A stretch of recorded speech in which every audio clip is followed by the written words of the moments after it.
လူလူဆိုရင်ဘဝမှာရဲ့ရာစားတွေအပြည့်ဂျိုးခွင်တွေတိုင်းမှာစုံမနေတာအချင်းလေး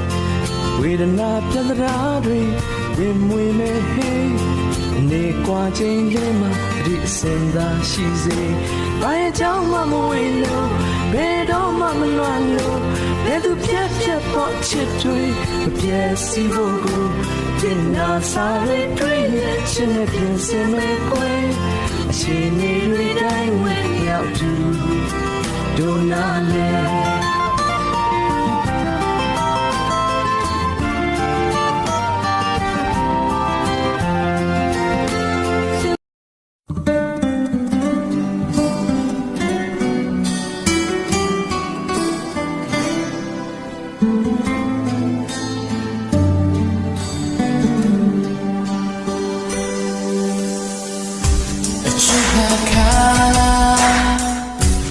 ยังชูมีลา